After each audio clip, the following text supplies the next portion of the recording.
Om.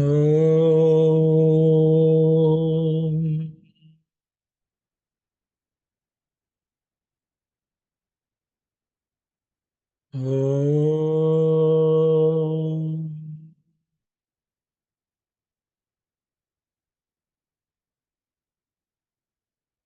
Om.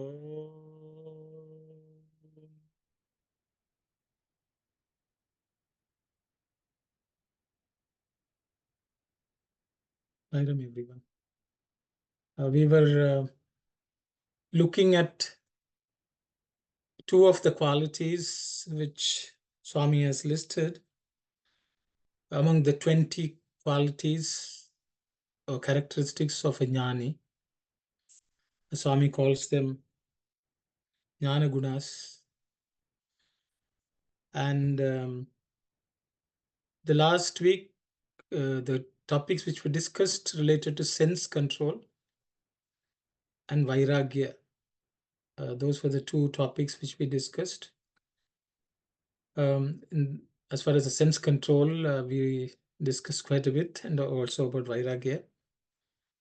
Swami had told about indriyas are not interested only in indriyartha, the objects of senses.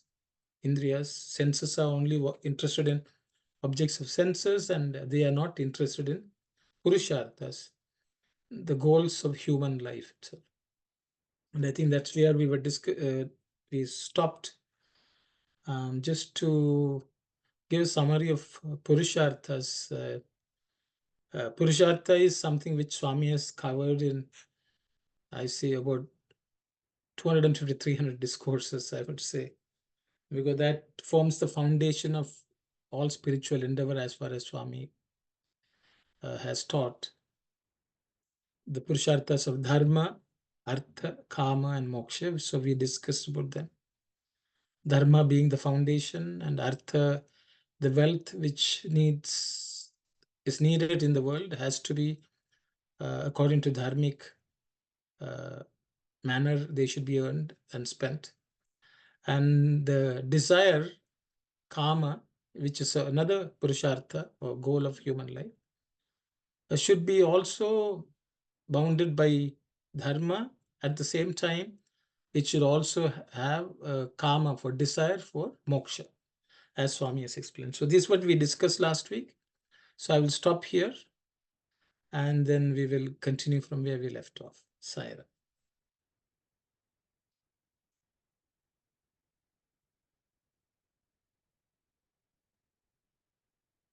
I'll just reread this one then. Yes, Kalyani, please. The ninth in the list is Indriya Nigraha, the control of the senses. Be convinced that the senses have to subserve your best interests, not that you should subserve the senses, the interests of the senses. Do not be the slave of the senses, rather make them your slaves. Next, the 10th virtue, vairagyam, detachment, renunciation, loss of appetite for sound, touch, form, taste, smell, etc. The senses run after these, for they titillate them and give them temporary joy. But the senses are not interested in dharma, artha, kama, moksha of the sublime type. The Atma can be discovered only through the pursuit of the sublime. Thank you very much, Kalyani. Anyone who would like to discuss any aspect of this, please do so. If not, we can move on. So I'll just wait for a few seconds if anyone has something to say. So I think, Kalyani, we can move on then.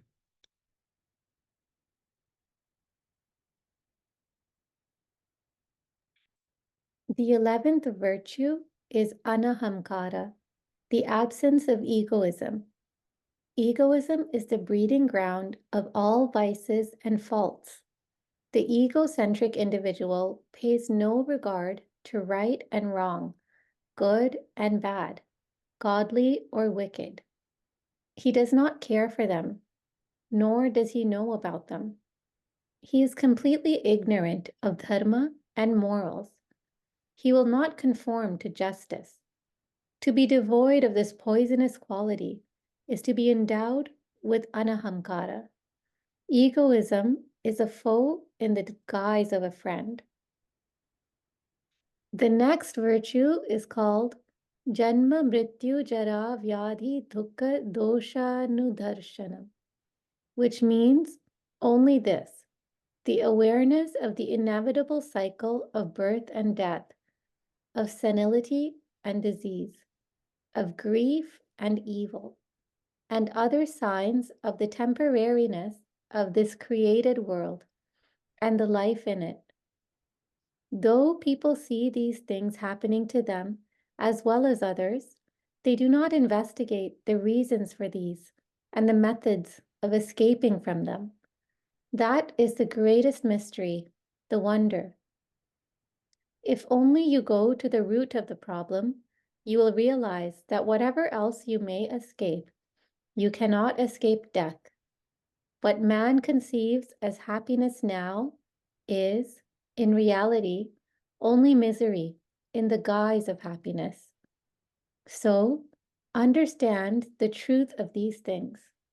Reflect upon the flaws in the reasoning which delude you.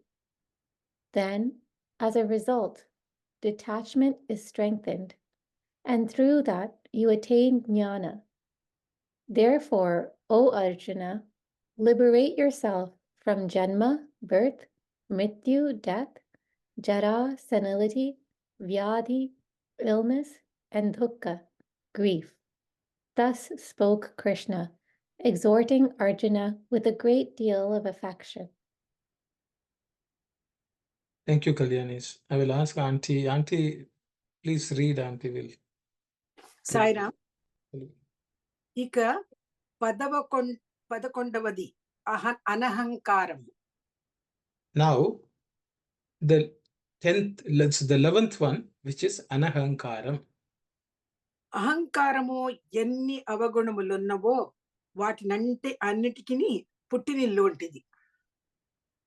Ahankaram is the birthplace or home for all types of bad qualities. అహంకారి మంచి పుణ్యము పాపము సత్యము దైవము ఏవి లేవు. For the one with ahankara, there is no punya, papa, no satya, truth.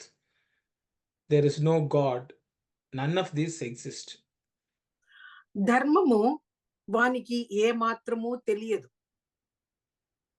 He will not know in any way what is dharma. న్యాయము వానికి సరిపడదు. Morality or justice will not be will not suit him. Will not suit him. ఇట్టి దుర్గుణములు లేకుండటే అనహంకారము. The absence of all these bad qualities is called anahankara. అహంకారము మిత్రుని వలె ఉండు శత్రువు అని తెలుసుకోవాలి. The ahankara is that something which seems like a friend, but it is in reality an enemy. That should be known. Should I stop here or should I go? Maybe we can stop here, discuss and go on. Thank you. Yeah, that's right. So Swami has told that Jnani should have complete anahankara, the absence of ahankara, which is the birthplace of all bad qualities, as Swami says.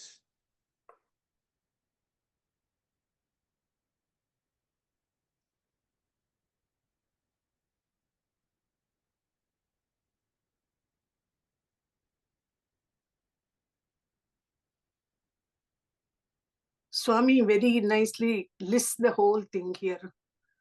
That individual who has ahankara will not know, will not regard right, does not know right and wrong, good and bad, godly or wicked, and he does not know, does not care for them, and he is ignorant of dharma and morals, and he will not conform to justice. So these are the qualities of a person with ahankara. Sairam. Thank you, Auntie.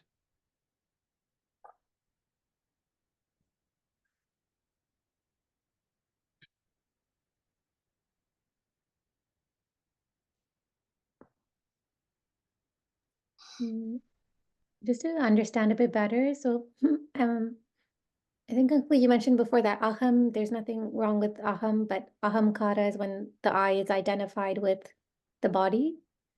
So I'm just wondering because I guess most of us have ahamkara, because we still identify with the body. But isn't it for us that dharma and morality and punya and papa, isn't that most important for us to know and follow? Good questions, Kalyan.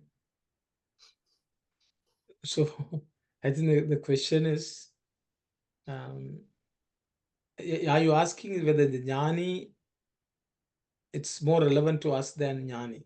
Is that the question? Yes. Yes. But it's Swami saying it's not even possible for us to know those things if you have ahamkara. Yes. Even though we know, we disregard them.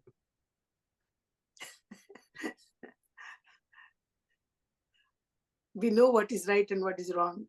We know what is good and bad, godly and wicked. We know. But still, we disregard them because of our ahankara, ego. We keep on doing the same mistakes again and again. See, yeah, I think the classic thing, actually, when we go back and look at it, because we attach ourselves to the body, even when we do things which are because of due to attachment, we will even call them our duty, our dharma. We are following our dharma. That's what we tend to do. So the thing is, we actually paint all that is bad which we do also as good. We justify all because of attachment to our body, some others, whatever it is. So that's why Swami says the one who has ahankara doesn't know what is right from wrong, what is good from God. We have all these concepts are there, but they are all faulty, and they are all conveniently used. So that means we really don't know what is dharma. But I think, but a jnani is one who is completely devoid of ahankara. He does not identify with the body. Yeah. He does not.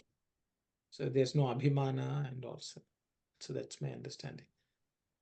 So that's what Swami says. So your question is why is it relevant to jnani? Jnani should have it completely. I think the last time also we discussed. Jnani should not give any room for ahankara of any kind. Because sometimes that also can slip in. A jnani is already someone who knows that God is the real one, that he identifies with Atman, but jnani also can sometimes, this ahankara can, find a way in.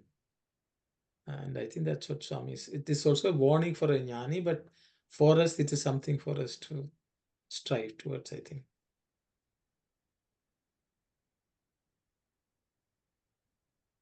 So even though we might have a faulty idea of what is dharma and punya and papa and satya and deva, still, I mean, that's all I guess we have. We can still try to work on that. And does God kind of guide us to have a better understanding? That's a good question. So, okay. So I will open it up for discussion. I think Kalyani says, even when we are confused because of ahankara in us, we have a bad understanding of what is truth, what is papa, and what is punya. What can we do? What is our lot? Is there no hope for us? I think that's the question. I don't know whether I paraphrased it. Okay, Kalyani. Yes. So where do we start and how do we move? How do we go forward? I think that's the question. So I'll stop here and I will open it up for discussion. Anyone who would like to tell, if And our understanding itself is so bad and wrong. What can we do?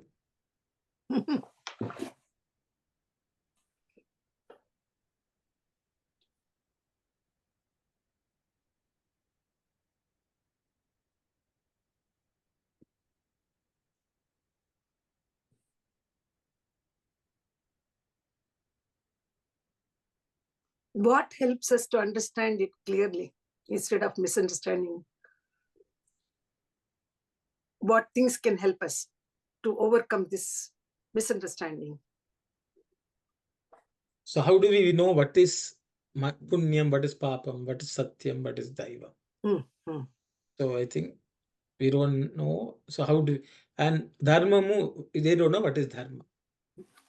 So we don't know what is dharma. We don't know what is papam, what is punyam. So how do we go about? Because we have a faulty understanding, then how do we fix it?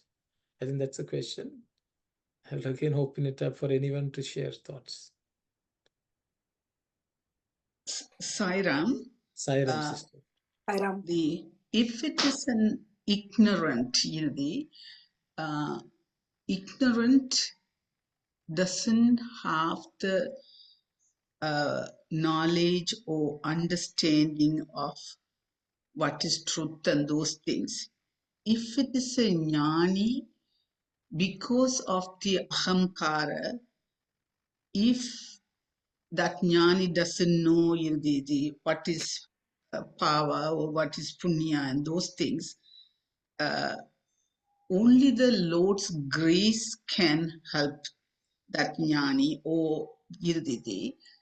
Something out of the knowledge, irdidi, it should come into and help that person to have a better understanding. So the jnani already has the knowledge and the impact, both side and everything that person knows. So in that level, even maybe going the routine things, maybe reading the books, or maybe the chanting the mantras and those things, this jnani has already passed those levels. My understanding, only God's grace will help this person, to get the right thing into that person's mind. If it's an ignorant, we can list all those things, we have learned in the past, maybe mingle with the good people and going through the spiritual literature and Swami's the teachings and application and all those things. And in this particular context, I believe only God's grace will help that person. Thank you, Sairam. Thank you, sister. Yes, Sairam, Sai Satish. Sairamana. So while in the absolute sense, to know whether it is good or bad, if you are finding it difficult or challenging, we can always use our emotions that arise within us even as we are about to do that action. What is it that we are feeling within us at the level of the thought?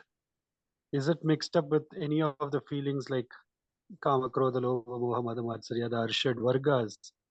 Is it something of that kind? Because even if to follow along the action in its entirety and see of its dharmic nature or not, the thought, the feeling that is behind the action, even as it's to be performed, can serve as a guiding factor at several levels when we are about to perform an action. Because if you have been doing that, of course, with Abhyasa Yogena, then it gives us a prompt from within itself, even as we are doing, whether we are skipping a beat or whether we are going with the flow. So these are other things that can be used as well. Sairam. Thank you very much, Sai Satish. Any other thoughts? Sister Ananthi says, it's only God's grace can help. Yes, Brother Dasan. Yes, Sairam, brother. So the reason that most of the people, they don't fear for sin. So because everyone knows if you do any action, there is a reaction, resound, reflection is there. But because of the ego, they don't care. So because of their rajas and tamas in them, so they don't care about the outcome of that, but they know. But because of the ego, won't allow them to realize that one. Thank you, brother. So in order to overcome, then you have to go to the sattvic nature. Thank you. How to go to the sattvic nature, brother? Now, you have defined the problem, but Yeah, that means, so you have to do the, without rajas thing, you have to satsang, read the books, and you will learn everything. Eventually, the ego will go away from you. Okay, thank you very much, brother. Thank you. Anyone else?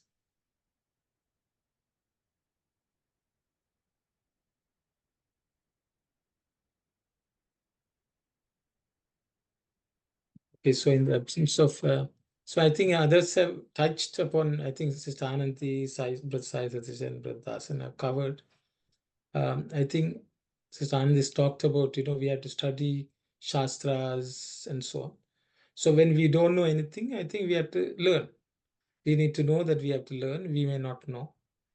And I think studying, I think more than just reading, studying and understanding and getting a proper understanding will get us to a place where we will know, at least to some extent, what dharma is. So I think knowledge is, I think that the stage is called jijnasu. Jijnasu is before you become a jnani, you have to be jijnasu. You study the shastras, understand what has to be done, how to be do. I think so that it's the knowledge is key, I guess. And then as others, Brother Sai Satish and Sister Anand said, it's God's grace, abhyasa, practice what you have learned as worship. And through that, we will get God's grace. And as Sai Satish, we have already covered, all the qualities of a devotee which Krishna has listed. If we can cultivate those one by one, slowly, I think we'll earn the grace of God. And through that, he will teach us also and show us the way, just the way he has shown to Arjuna, which is what, and that way, as Brother Dasan said, we'll cultivate sattvic qualities. I think which also we have touched. I think that's in a summary what everyone has shared so far. I hope, so I think, what we are trying to do itself is one, learn, what do we have to cultivate? How do we cultivate? So it's not only just reading, because reading sometimes doesn't give us full understanding, but discussing, and trying to study it as collectively helps all of us, different questions come up, different discussions. I think through that we will learn. And then it's up to us how we practice abhyasa, practice again and again until we perfect it. I think that's for our lot.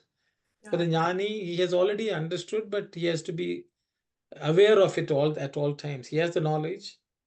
They have to be always aware of it. And again, don't lose your guard, which is, I think we have talked about Indriya, Vairagya, Indriya Nigraha, Vairagya also similar. I think this also falls in the same category. The jnani also has to be vigilant and be aware of it at all times. That's what Swami says. I will stop here. We come across such situations where, there is a challenge. Whether our ego is coming up there, it pops up, and then, immediately we react. So as you said, we have to be very, very cautious whether we are reacting to the situation in an egoistic manner or controlling ourselves when anger rises up. So that is a good practice for us. Saira.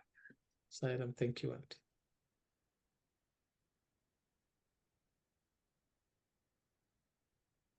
And So Swami saying it so definitively, like he will not know in any way what is dharma. So, it's- but even with our faulty framework, whatever, that's all we can use, I guess, we just try our best within what we think is right. yes. But I think it's knowing that we would strive to learn, try to learn is all we can do. When we don't know something, we have to find out and learn about it. I think that's what we can do. Yes, Auntie Saku.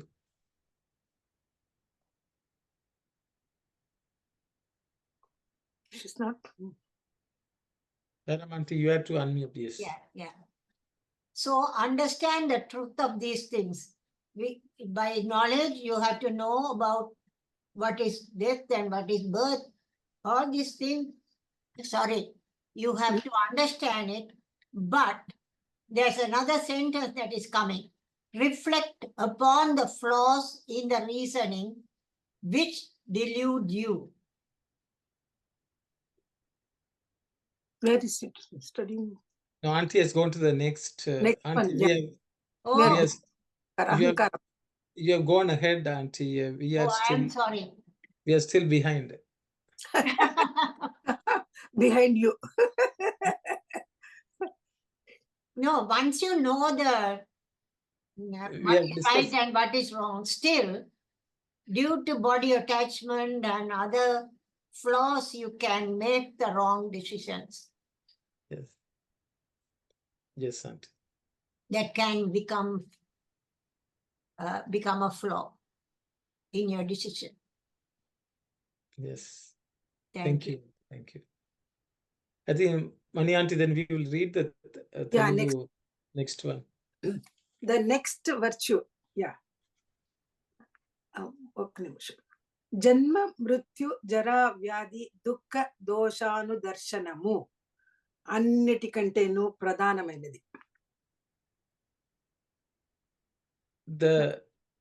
The ability to be aware of death, birth, death, old age, disease, sorrow, and blemishes. Awareness of that is most important compared to anything. Anudarshanam. Anudarshanam is the word that means to the awareness. The awareness. Yeah. వ్యాధి దుఃఖము చూచుచుండియు వాటి సత్యమును తెలుసుకొన పోకుండట మహా ఆశ్చర్యము. See, people see these birth, death, sorrow from birth, janma dukkhamu, marana dukkhamu, vyadi dukkhamu, chuchundiyu. So people see the sorrow arising from birth, sorrow arising from death, sorrow arising from disease. Even though they see this, they think they are truth, satyam. No, they don't understand the truth regarding these. That is very surprising. Janma dukkhamu, marana dukkhamu, vyadi dukkhamu. So, దీని పుట్టు పూర్వోత్తరములు విచారించిన ఏది తప్పినను మృత్యువు తప్పదని తెలుసున్నది. If you study this, the origin and the past of all these topics, if we inquire into them, we realize that whatever we may escape, we will never escape death. మానవులు దేనిని సుఖమని తలంచుచున్నారో అవి సుఖ వేషముతో కనబడు దుఃఖాలే. Whatever human beings see as happiness, those are all sorrows which seem as if they are sukha. They wear the garb of happiness, but they are in reality sorrow. నిజమును తెలుసుకొనిన విషయ దోషములను మననము చెప్పినప్పుడు వైరాగ్యము చేకూరి జ్ఞానము సిద్ధించును. So నిజమును if we know the reality and these of all these blemishes or these defects, and we always contemplate on them, through that process we will develop detachment, and through that detachment we will earn jnana. కనుక అర్జున ఈ జన్మ మృత్యు జర వ్యాధి దుఃఖ దోషముల నుండి విముక్తుడవు కమ్ము. So Arjuna,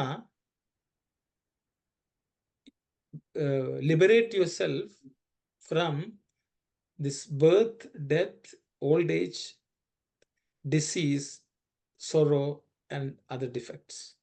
అని ఎంతో ప్రేమతో బోధించినారు. Krishna taught Arjuna with great love this. So I'll stop here. Yeah. Open it up for discussion. What do we have to reflect on? Swami saying mananam, we have to continuously contemplate on the impermanence and the reality of all that we see in this world as happiness, source of happiness. They are in reality source of sorrow, which seem to be something else.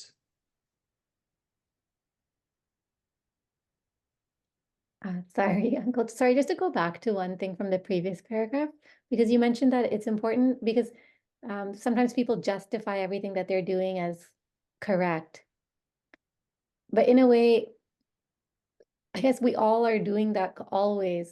We're always trying to do the right thing. Everybody thinks that they're doing the right thing in every situation. And like somebody else might have a different opinion and think it's wrong, but to that person, based on the information they have and their framework and understanding of dharma and what's right and wrong, to them, they're doing the right thing. But I'm trying to see to make sure that, like, how can we make sure that we're not falling into that trap of justifying all our actions? Very good question, Kalyani. Very good. Because, how do we all delude ourselves thinking that what we are doing is good. We are doing sadhana, we are progressing. We are doing what Swami wants. These are thoughts which come. And we continue to do things which may not be so. But I think your question is, how do we get over that? Yeah. Will God's grace come and save us? I think. Or should we do something else? How are we to go about? A very good question. See, this is, I don't know whether anyone has something to share. Yes, brother. Yes, brother, go ahead. The reason is because of the ego, they don't want to listen and they don't want to accept what the other people, majorities are saying. Because the book is knowledge, sometimes make them to follow wrong path. That ego never accept others' views because they put their own views on the table to accept other people. Because of that one, they are not going to learn or they are not going to accept others' views. Thank you, brother. So, brother, I think, see, others, as soon as we say others, who are these others? Are they knowledgeable about dharma? Question comes up. Number one. Yeah. So how do we evaluate that? Just because others are saying, how can it be right? So because of the majority people take the decision, and the few people there, the particular one or two people don't want to accept that one mean, then he has to go through the problems because something he is wrong, and the ego doesn't allow them to understand. So, brother, are you saying majority is always right? No. Majority may not be right. See, the thing is, the problem is, Sai Sathya, listening to others also is no good. That was my point. But anyway, Sai Satish. Sorry, Ramana, I was just going to say that, like, what is the proof that it has rained? It is the ground getting wet. So, what is the proof that somebody has taken a decision truly that is established in Dharma? Is about the larger good that it brings about. It's not only in the context of, again, the individual and their immediate family, or somebody drawing about the beneficial aspects of what we call as right, but it becomes a right action in terms of the broader context of how it is viewed upon. If it is, so it has to stand the test of it being beneficial across layers and not just at the level of the individual and their immediate family. So I just wanted to say, Anna, like, is it purely based on that selfless state? Because every time, again, it is the perception that whatever we are doing is right is based on the fact that it is associated with the expectation coming of the fruits of the action that comes off it. So if there is absolutely no expectation, but just established in the present moment with a selfless intention that is catering to the larger benefit, would, I'm just trying to see, would that serve as another guidepost to say that possibly we are embarked on the right path, even as the feeling of complete peace and love reigns from within? I'm just trying to say, what would that be considered as a yardstick? Yeah, I think Sai Satish's yardstick is right. But the thing is, will we have the yardstick to apply is the question. That's where, see, this actually, when I read this, I was reminded of Bhishma. See, Bhishma was a jnani, almost a jnani. He was a great devotee. He knew dharma of all kind, he could discourse on dharma. But this Bhishma, when things were going wrong with the Kauravas, they could not make out what is dharma. He did not know what was papa, what is punya. He did not know even what is truth. He was confused. So I am reminded of Bhishma fitting this. Even though he was such a great personage, we will never, none of us will be ever close to where Bhishma could be. But that Bhishma also was deluded at that point in time. And he also lost track of what is dharma. See, what he thought he was doing dharma, because he thought it is his job, because he has taken a job, under Kauravas. So until that term is over, he has to stay with them and he has to do whatever he has to. That is a lot of many people, when they are among people who they know are doing wrong, they will say, I have signed up a job with them, so I have to stay with them, I have to help them until my job term is over. These are delusions. So what happens? Bhishma is the classic example. Even when we know what is right, even when we know the people with whom we are there cannot be changed, they will never change, we still delude ourselves what we are doing is dharma. So what to do with, how do we escape from this situation? I think that is Hani's problem. But the yardstick itself may be wrong. You're picking a wrong yardstick and measuring, because that's what Bhishma was doing. But of course, he identified the problem to be that he ate the food given by Kauravas. That's until the blood which circulated from that food left his body, he was confused. Even though he knew Krishna, he was a great devotee of Krishna. He knew Krishna was on the other side.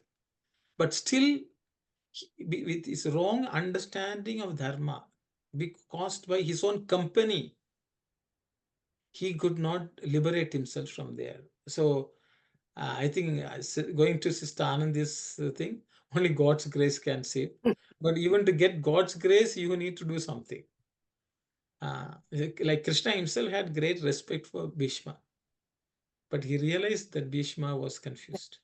Another vow which Bhishma had taken was, he was completely had taken the responsibility of looking after that Rajya, that Hastinapura Rajya. He was obedient and he was loyal to that Hastinapura kingdom. So he kept quiet. He did not follow the correct dharma which had to be followed at that time. And many times it happens, Arun, what happens is, we are justifying our point, and other person who is listening to us, he or she says, no, you're wrong, I am right. And how to justify? We know that what we are arguing is on the correct basis we are doing. And the other person doesn't understand. And he says, you are all wrong. You are all wrong. So at that time, I feel it is better to keep quiet. I've come to that conclusion. I don't know whether it is correct or not. Thank you, Auntie. Yes, Auntie Sakku, you have something to say. Yeah, I am going along with Auntie that certain times you get caught to the Dharma Sangada Nilai. You get caught between. Bhishma was thinking that he has to be loyal to Duryodhana, even though he knew they were doing wrong, but because of Chenchor to Kada, for whatever he was eating from this thing, he thought that is the dharma that he has to follow. His personal dharma. Thank you. I may be wrong, but I'm just trying to. This is what I was confused. Okay, thank you, Auntie. Yes, Brother Dasan. Yes, so Sairam, brother, whatever Auntie is saying is correct, because Bhishma's dharma is Guru lineage. He wants to cover up the Guru lineage, but he's not care about the kingdom, the country, because any action supposed to be beneficial of the other people, not for attached to family members or anything. That means that is come under ego. Because of the ego, so many people died and everything, and he himself too. Thank you, Brother Sairam. So I think the confusion is individual dharma versus fundamental dharma. The thing is, sometimes that what is fundamental, what is beneficial for everyone is much more important. Bhishma forgot that Pandavas are also from the same lineage. How can he forget? If whoever is winning, it's not an outsider who is going to win over the kingdom. It's your own. So he was confused what to do. Yes, Brother Sai Satish. Sai Ramana. So I was just going to say that now, how are we able to say that Bhishma was right or wrong? Right? That is because we are able to witness the other person, witness their actions, witness how they perform the whole thing, and then say, okay, in this case, Bhishma, because it is straight, like sitting in Kali Yuga, looking at Dwapara Yuga, we can clearly say, how could they do this? Like Dhritarashtra was absolutely wrong. Bhishma sided with Dhritarashtra in the name of protecting, based on his vow, his loyalty to Hastinapura. It is so very clear, looking at that action from Kali Yuga, what happened in Dwapara Yuga, and say that. And why we are able to do is we are disconnected from it. We are playing a level of a witness and observing the whole thing that has happened in past or whatever, and then able to make the decision so very crystal clear that it was a wrong decision. So when I'm about to do an action, if I'm able to disconnect myself, play a witness to the action, allow the entirety of the action to play out, and see the consequences of it and be completely unbiased, dispassionate, unattached, play the witness, then I think it helps us see where it is leading to, in helping us take that kind of, it's like a thought experiment. You run through the whole thing and stay at that level of neutrality, which will once again, of course, you need to pray to Swami to help because every step we take, we have to hold on to Swami. We have to do that Namasmarana sadhana, continuously holding on to him, praying that he gives the strength. If we stay at that level of neutrality, then I think the whole thing unfolds, because then no longer are we getting bound with doing that action, and even as we are doing the action, get carried away with its consequences and expectations. But we separate ourselves from the whole thing, step back, look at it as a movie that is unfolding, and then walk back into the movie to then enact whatever is given. So I thought maybe that'll, the way we are discussing about Bhishma, if we can apply it to what we are doing, then I think it'll help us from our perspective of doing actions as well. Sairam. Thank you, Sai Satish. In this context, this Bhishma's, who are we to judge Bhishma? But actually, Swami covers this topic earlier on in Geetha Vahini. So we are actually revising what Swami has talked about. No, No, I understand. I just not from that. Yeah, I know yes, that's not the point. Even I thought, because that was a statement you made, so I thought I would clarify. But I understand what you are saying, but there's an easier way to go through this, because Swami is telling why Arjuna was given the Gita. See, Dharmaraja was, Yudhishthira was there, Bhishma was there. Krishna could have taught them also. He could have taught them also, but why was Arjuna chosen? Was a question which Swami asked. Swami says, through all this, the easiest choice is to know where God is. So the thing is, Arjuna only depended on Krishna. He did not even think, I have the ability to know what is dharma, which Yudhishthira also suffered from, Bhishma also suffered from. They thought, we will know what is right and we will figure out what is right. Actually, as soon as we think, that is ahankara by itself. I will do, I can do. That is ahankara in a very subtle way of doing. So I think the simplest which Arjuna followed, Krishna. He didn't think that he was capable, even though he was capable. Even though Arjuna was also equally knowledgeable, he decided, I want Krishna by my side. And whatever Krishna tells, I will somehow listen. If I argue, I will argue only with Krishna. But I will ask the questions to Krishna. But I will do what he does. I think that was the greatest thing. So even whether it was Bhishma or any Bhishma and all, as soon as they know Krishna is on the other side, there's nothing else they need to think about. I think that's a simple way. I think which is what Sister Anand says talked. God's grace. Just surrender. When you don't know, and even when we know, I think we should surrender. But on our part also, we should do our part. Yes. God's grace will, but our part. So I think then the question comes: what is our part? Yeah, that's what we are discussing. Okay. Reading good Swami's discourses and books and satsang, and cleansing our mind mostly with these things. That helps us to, when situations come like that, we can completely erase our ego. Sairam. Sai Satish, before you spoke, you talked about the witness consciousness, which Jnani, you step back, don't identify with the body and everything. Jnani is capable and he can apply. So, I got your point. Sorry about it. So go ahead. No, that is fine. I was just actually, after you told me about, about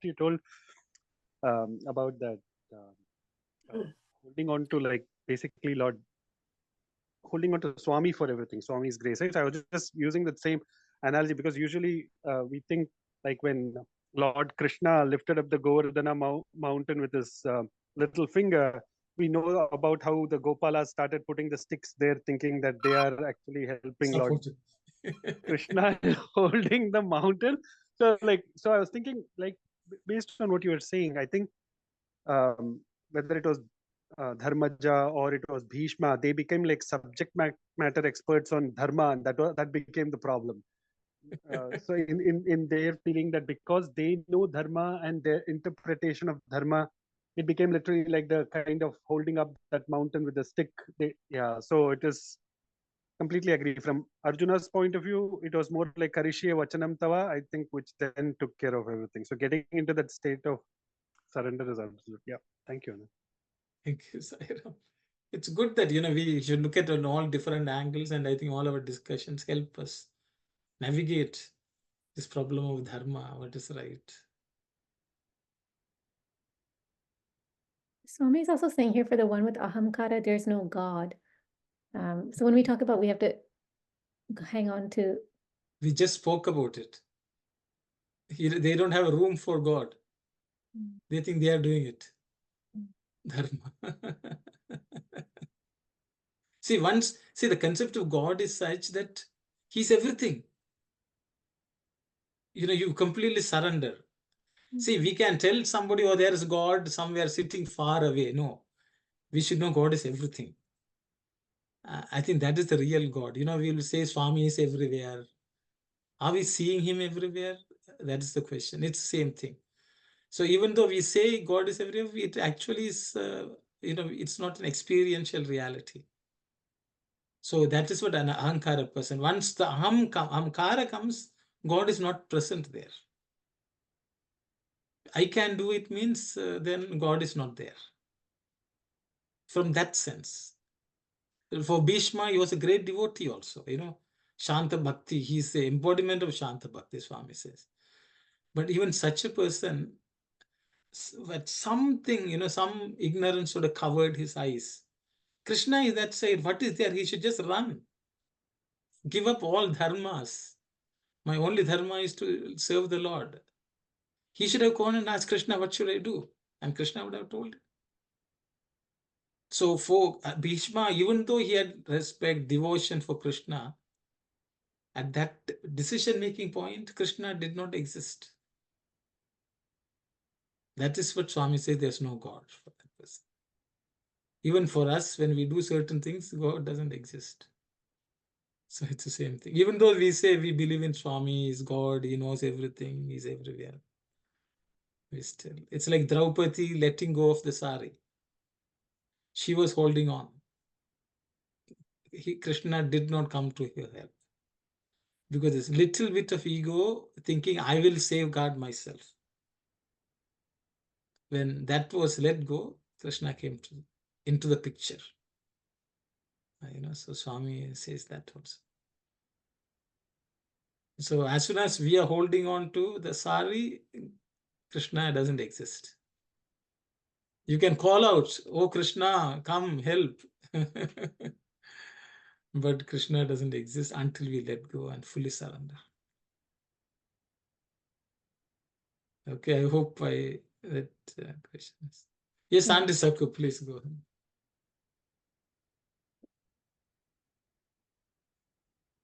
Auntie, you have to unmute. Yeah, sorry. Yes.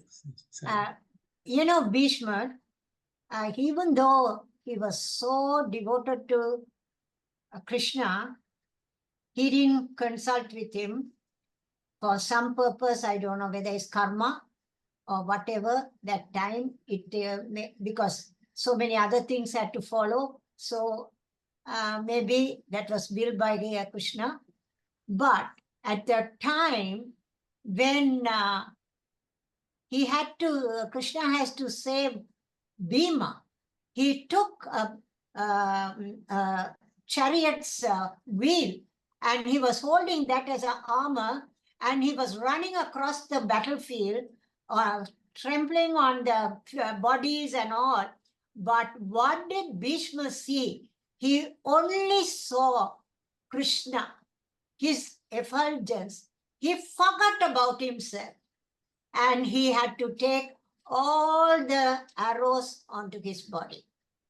He had devotion, but at one point, I don't know for what reason, Bhishma didn't consult with Krishna. If he had done so, then he couldn't have given Udishtra all the knowledge at the time of its departure from the body. I don't know. Maybe that is the will of Swami, Krishna. Thank you. Sai Ramade, thank you very much. Sai Satish, you want to say? I don't know. Just based on what Sakku aunty was saying, actually, we can see in that incident itself how it plays out. On one side was a person, Bhishma, who was sticking on to his vow, which he took, and that is why he became from Gangeya to Bhishma. On another side was a person, the Lord of the universe, who also took the vow that he will never ever wield a weapon during the battle. And that day, he took up the wheel of the chariot as a weapon and he rushed, which meant he actually broke his own vow. I think that is where it differentiates between where God is and where Bhishma is. For Bhishma, vow became more than dharma, and for the Lord, dharma was more than the vow. So Very that nice. same incident we can use to see how the contrast plays out. If only Bhishma would have taken dharma greater than his vow, then he would have, yeah. I think he'd have not even had to go to ask Krishna. The answer was there. Yes, very nice. Thank you very much, Sai Satish. Thank you. By And break, you know, oh, go ahead, Auntie, please. by breaking the vow taken by Krishna, lifting that wheel, you know what? One of the things I heard was he feels that very happy. My devotee has won. I have given an opportunity for my devotee to win this time. I'm very happy. That's what happened when he took up that wheel. Saira. That's ultimate sacrifice by the Lord. Yeah. He will take on even blame, you Blame know, on himself, but his on himself. devotee wins. He He is wins. very happy. Sometimes, he makes devotees win, and even though he fails, he feels very good. Happy. Yeah. Yeah. Even That's our Baba does that, eh? He always, nothing he takes it as a credit for himself. He's a self-sacrificing Lord. Brother Yoga Kumaran. With now our global council is such a same problem. Where we take a stand, we take the correct side. They also devotee too. And the correct decision is to the global council. It's not clear, brother. Understand? We are unable to hear you, brother. Yo Kumaran. Fair now? Yes, good, brother. Go ahead. No, I this is my thought. They say a global council problem also. They also devotee. But they don't know which side they stand. So they deal with the bad money. I don't know. I don't say Sairam. Sairam, brother. Yes, the same problem exists even today. So, but just to talk about Bhishma, what was the reason Bhishma actually diagnoses the problem? Again, in Swami's discourse, he says, when he started discoursing on dharma, Draupadi laughed. So at that time, everyone got upset with Draupadi because when elder is speaking, how can she laugh? But Bhishma says, no. She will have some reason. Draupadi, why did you laugh? And she says, you are talking about dharma, but when it had to be practiced, how come you forgot? Then Bhishma diagnoses the problem. He says, my association with the bad people, that was the problem. Swami says, Tyaja Durjana Samsargam. Once you know that someone is not right, wrong, leave the presence, forget, give up, which he did not do. That he says is the problem. And then he continued to live with them, eat with them, and all that spoiled the way he thought. He says he interfered with his own knowledge. So Swami always talks about it and talks about Tyaja Durjana Samsargam. As soon as you know someone is of no good, just give up. Because as long as you are in their company, their thoughts will influence you. Even just the presence near them can cause problems. Swami gives the example of Lakshmana in the forest one day. they were passing by some place, and he got angry at Rama and said, because of you, I'm suffering and all that. Then Rama says, takes him a little further and tells him, because you're passing through a place frequented by Rakshasas, you are thinking like this and talking like this. So company of bad, even in the places where they frequent, if you frequent, that can have an impact on you. So this Swami talks about, and that was the problem with Bhishma. As soon as you know someone is bad, disassociate, give up for your own good, as Swami says. Yes, Sai Satish. Saramana, actually, I was going to say, based on the discourse we discussed today, where Swami says the food that we eat, how in the discourse Swami says the as we consume the food, the gross part, of course, is eliminated from the body. The subtle part becomes the body in itself and its muscles and so on, and the subtlest part becomes the mind. And even as Anna was telling about that incident where Bhishma then tells that even as Arjuna's arrows pierced him, all that blood that was there, the old blood was there, got drained out of the body, and the fresh blood was forming.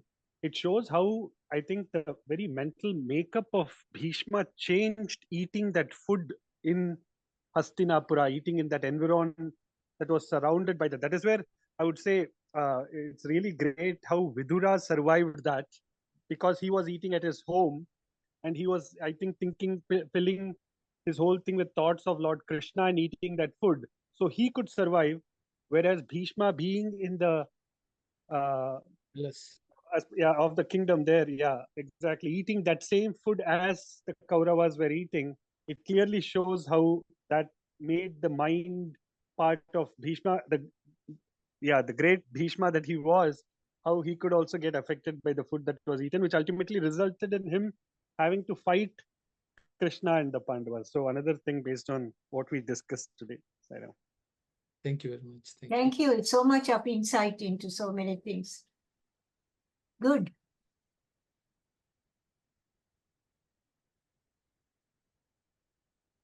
Okay, so I see. So we are still in anahankara. We haven't gone to janma, mrityu, jara, vyadi, dosha, dukkha. Okay. So I Another think.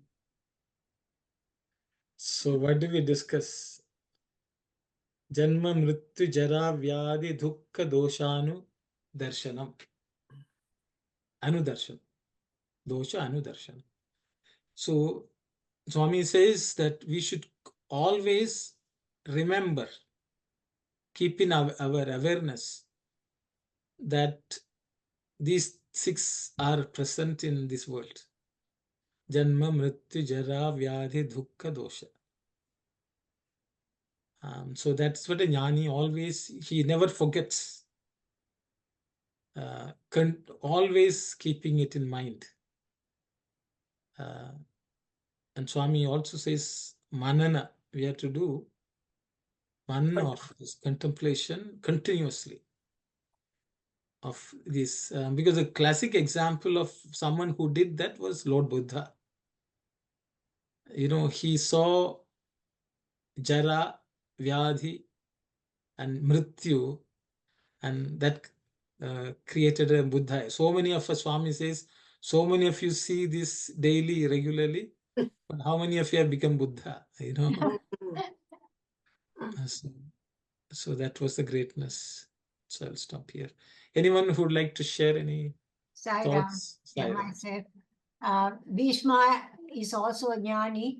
So this advice of being careful and being awareness of every moment of your thought, words, and deeds applies to the jnani state also, not to the only to the jignasu, but to the jnani state people also, because they can also slip even after going all that way. Yes. Am I right? Yes, Auntie, yes. Thank you.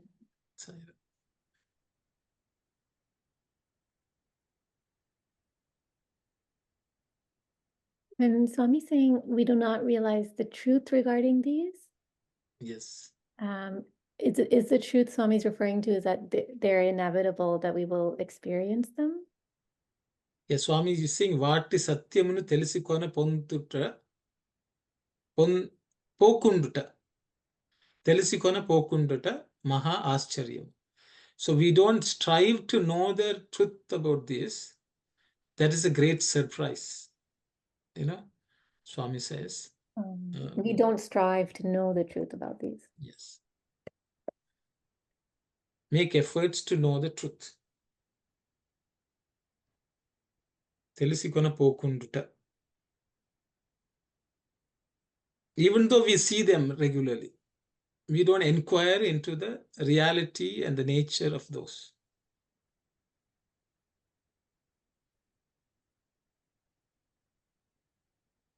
And then Swami saying, if we do inquire, we will realize that we can never escape death.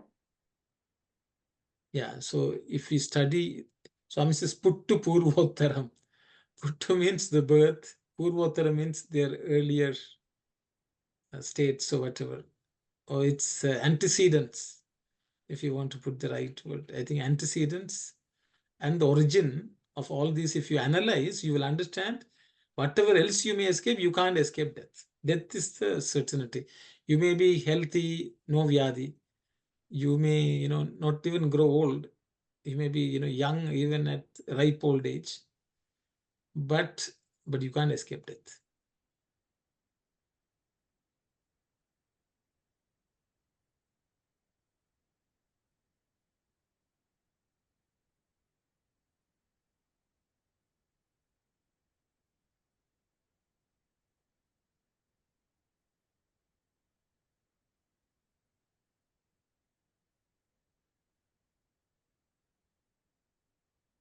And then Swami is saying, if we know the reality of these and contemplate on them always.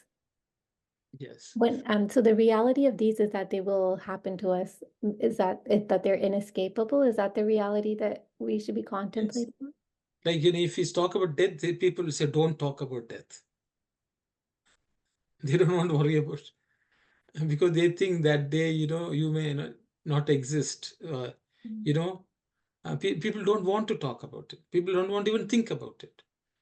So, but we should be ready for anyone to die, ourselves or others. Ready to face it. So that training is what a jnani. So that gives us vairagya. We will not be attached to anyone, anything, any circumstances. Yes, Sister Aruna. Okay. So why we have given a life, why we have to think about that until we really try to understand our Atmic knowledge and understand more about Lord, that life is given. Why you wanted to think about death while you are living? When the time comes, it comes by itself, right? Very good question, Sister. So Sister says, when we are living, why should we think about death? So I will open up the question if anyone has any answers. Why do you want to think about death? We are alive. Just think about being alive. Don't think about death. Okay, so what is the benefit? Yes, Auntie. Death is lurking in every moment of our lives. Any time we can go. So death is certain. There's the only certainty in this world. When we know that it's going to happen, anytime it can come to us. So let us be prepared for it. That's what Swami is saying. We have to be aware of that mrityu. Mrityu is a part of our life and it is going to come. Definitely it's going to come. So it's good to think about it. There is nothing wrong. Even while we are living, we can think of it. Sai Ram. Thank you very much, Auntie. Yes, Auntie Saku. Yeah, Sai Ram.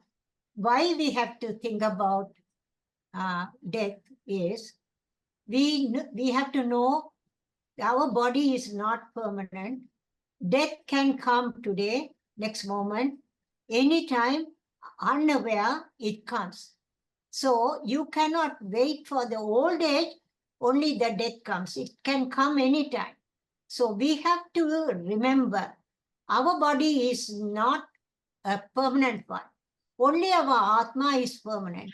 what we have to do is, this body was given to us as to use as a temple and liberate our soul. So, if you have to liberate your soul, you have to stay away from all bad vices. To do that, we have to understand death is anytime, body is not permanent, Atma is permanent, and the body was given to us as a gift by God to liberate the Atma from death, birth and death cycle. So that is the only justification you can give back to God. Thank you, Saira. Thank you very much, Auntie. Yes, Sai Satish. Hi, Ramana. So, throughout our life, we prepare for several examinations. We right through our education, our job, and several other things in life. We go through test. Even for driving license, we go through a test. So for everything in life, there is a test, and the ultimate test that we need to clear is the one thing that is certain, like what Auntie also was saying, which is death. And how do we clear that exam? Is by preparing for that exam right through our life. Because the same thing what was said, that we do not know at what time we have to take that final exam, and we do not know in what format that exam will come. And since we do not know when it will come, but we know the answers from the lives of saints and sages, that at that last minute, when we have to drop this body, we have to take the name of the Lord, and then that is how, if we have that, that will decide the future birth. And where Swami was saying, I think earlier also we discussed, it's not about what we have to say, how we are born in the next birth, but how we die in this birth, that we have to think that is important. So in that context, since we have to take that final exam in the best possible manner and give the best answer to it, so that even if we have to take the next birth, we take it in the right way. Or if we are able to answer the clear the exam, then we don't have to come back. So to prepare that, every minute in life we have to keep preparing, and that is where knowing that, like I think we have discussed this earlier also, every minute in our body we have certain cells that die, even as our body is getting regenerated. Every night we go to sleep, we wake up in the morning, it is like having a mini death, and so on. So in several aspects we understand what it is, but then only when we face that final exam will we really know what it is. So it is more of a preparatory ground that we have to go through every minute of our life so that we can answer it well. Thank you very much, Sai Satish. Uncle Gopalan. Sai Ram. Sai Ram. We experience death every moment of our life. From the physical point of view, the cells die every moment and new cells are born. Okay. And so Swami has given the prayer, when you get up in the morning, oh Lord, I'm now born from the womb of sleep. So every day it's a rebirth. So that's also adding to whatever Satish was saying here. Thank you very much. Yes, Brother Dasan. Yes, Saram, brother. So most of the people, they think about when they get older, they think about the death and they're scared for the death. And they know that is the ultimate goal of the bliss and everything. Now their boat has a lot of holes. The water started to get inside the boat and their destination cannot reach to the other end of other side of the mundane of existence. Too late. So we have to practice when we are young, spiritual path. When they get older, it's very too late. But still, they can put, I'm not saying too late, at least they can do whatever they can do, similar amount. But when they are very young, they have to follow the spiritual path. Thank you, brother. Thank you very much, brother. Yes, Sister Vasudha. Sai Ram. I happen to be in a profession where I unfortunately have to talk about death quite a lot to patients, and sometimes it's like many of you have said, it's not a set, it is a set sort of thing that will happen, but the time or the age or the circumstances are completely unpredictable. And sometimes there are children who die of cancer, and you do what you can to save the human body. But generally, I feel that addressing concepts with concept of body, mind, and soul. If you, and many of you talked about the physical aspect and the spiritual aspect, but mentally, if you think death is not necessarily a culmination, I mean, it is culmination of the body, which is supposed to be the garment or the costume that we're wearing for this particular lifespan. But it's rather a transformation, not a culmination, but a transformation. And that energy is going to get transformed through your soul into something else. Then it's much easier. And like Brother Satish said, preparing for the exam. So you're preparing for that transformation that I think is much more, powerful than thinking, okay, we're just going to die. It's the end of it. Yes. And one other thing I wanted to say earlier, I heard if there sangati, so kusangati and bad company, and some people are bad, or nowadays the language they use toxic. So anyway, somebody is not good, you leave their company. Again, I'll give you a practical example. I go to conferences or whatever in our department, we have dinners. For many years, I was the only vegetarian person. Now, vegan and all that is catching on, so that's good. My own secretary has now learned to eat vegetarian and vegan, but that was not my aim. When I first came to Canada, I was trying to tell people about vegetarianism and so on. I even lost a job interview. I lost a job because at the interview is hard interview where they ask you questions, and the soft interview part is where they're judging you when you're having dinner with them or you're having a tour of the hospital. So during the soft interview, when we were eating, everybody was non-vegetarian. I was ordering vegetarian food, and somebody asked me, why are you vegetarian? And the discussion went on. And just that day, we had seen a child with cancer, and we were talking about stem cells and, transplanting cells from other species, whatever, all kinds of stuff. So I made a comment. I said, it's interesting, isn't it, that when it comes to our own species, we'll do anything to save our species. And when it comes to another species, we have no qualms about eating them. I didn't get the job. There could be other reasons too, but when I got the feedback, the chief said, you were very great, like you did good, and we were shortlisted to 2 people, but it felt that you may have some radical thoughts. So what I'm trying to say is, I don't feel a person is good or bad necessarily. In real life, it's not always black and white.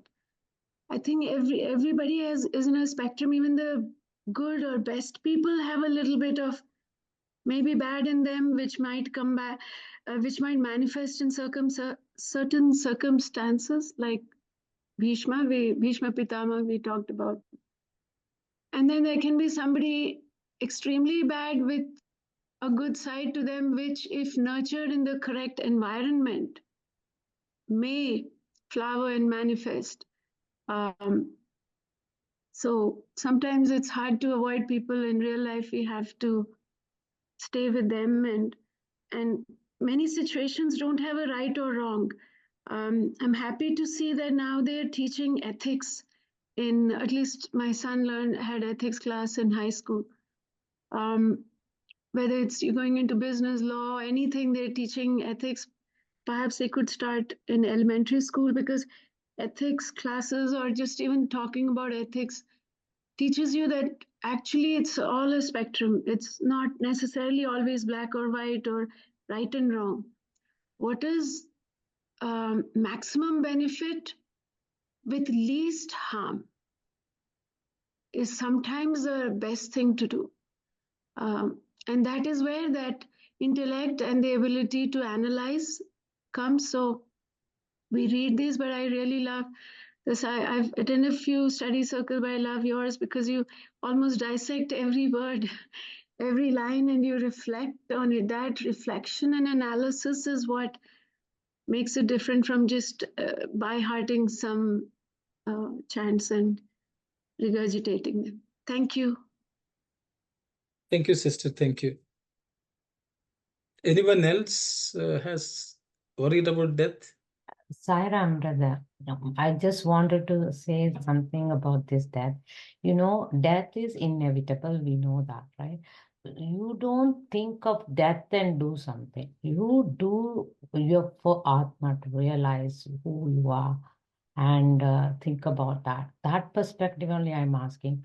Why you wanted to think about the death? You I don't want it, sister, but Swami has said, Krishna has said, and Swami has said, I don't want. No, okay. Now, This Swami is what and we Swami and are reading a statement of Swami where he says we should do manana of this. We should anudarshanam. That means we have to always keep it in awareness, and we should also do manana, contemplate on it all the time. So this is not me saying. okay, Okay, so I hope understand. there's no confusion. It is Swami saying it, so we are trying to understand. Okay. And is it necessary is the question which we are asking. Has Swami spoken about it? I think so. That's the only on that sense everyone is saying. Okay, good. Okay, Thank you.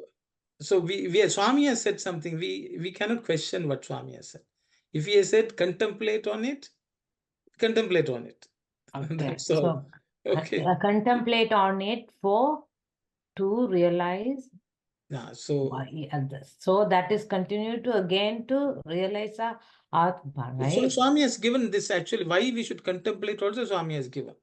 Okay. Yes, Sai Satyesh, please go ahead. Sai Ramana, I was just going to say that Sister Aruna, like Swami says, Tyaja Durjana Samsargam, Bhaja Sadhu Samagamam, Kuru Punya Mahoratram, and the last one Swami says, Smara Nityam Anityatam.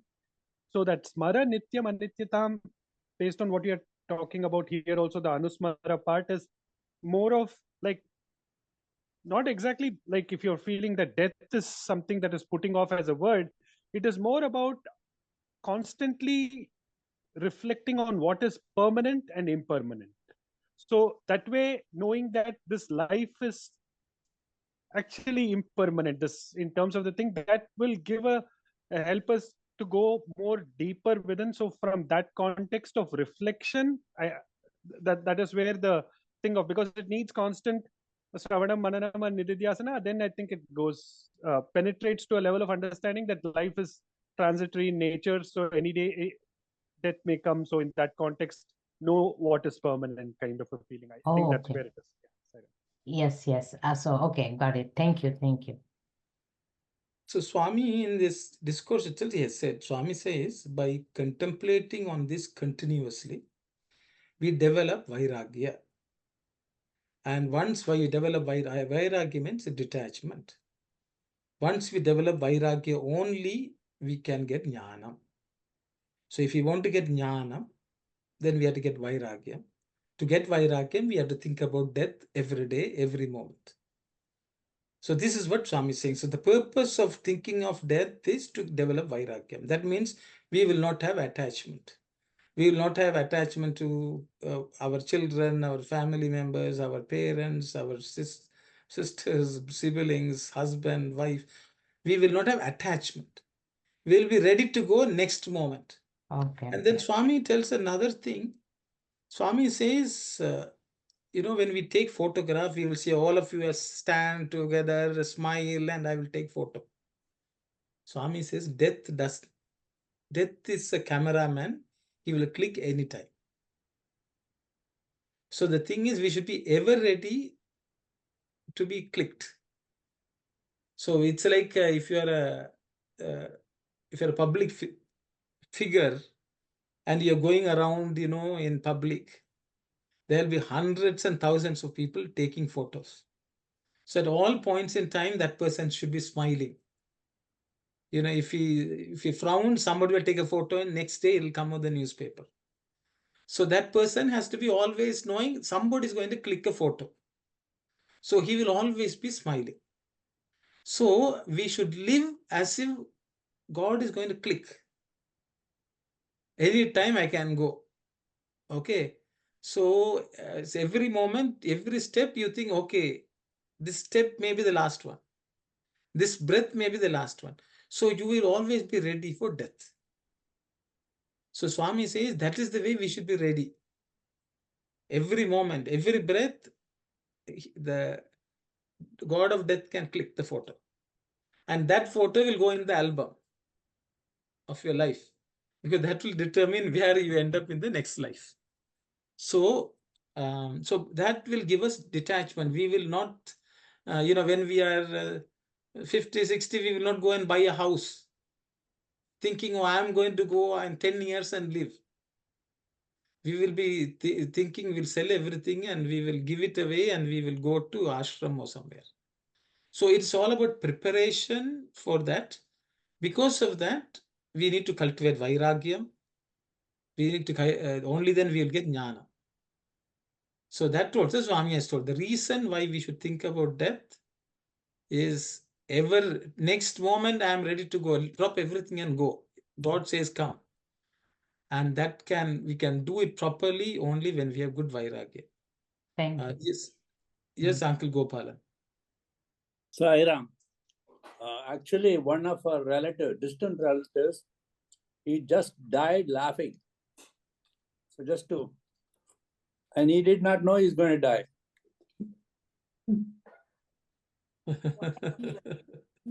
Yes, Rudhatasa. So Saram brother, the best example, we always wear the vibhuti on the forehead. So whatever we see in that in the Prakriti, all made out with 5 elements, has to go to the ashes.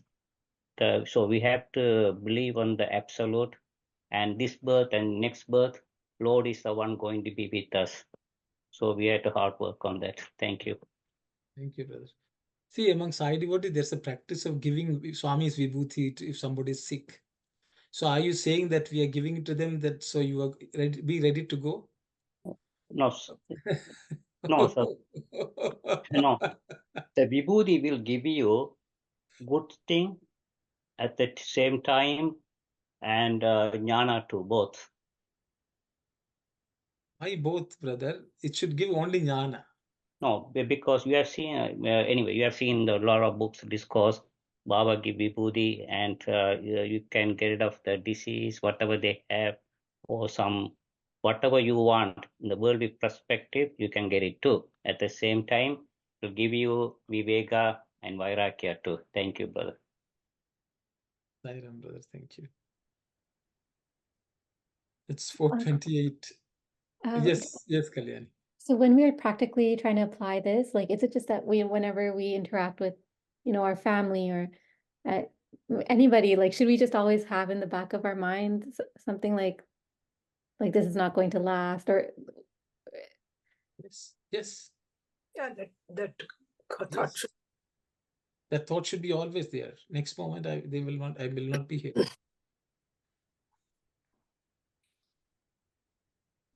Yes. That's vairagya. Then we will go laughing, as Uncle said, Gopalan said. We should go laughing. Anna, in that context, it will be more with just living 100% in the moment. No, Anna? That's what it will express as. It is not about, oh, I am not going to be the next moment. Rather than it is going to be, I am going to give my 100% in this moment. I think that's what it will come up as. Yeah. But what is this 100%? How do we do the 100%? I think that's the next question. Yeah, so yeah, I think carry the baggage. Yeah, we will discuss how to live 100% in the moment. That's the way we'll start the next study circle next week. And also, I have a question.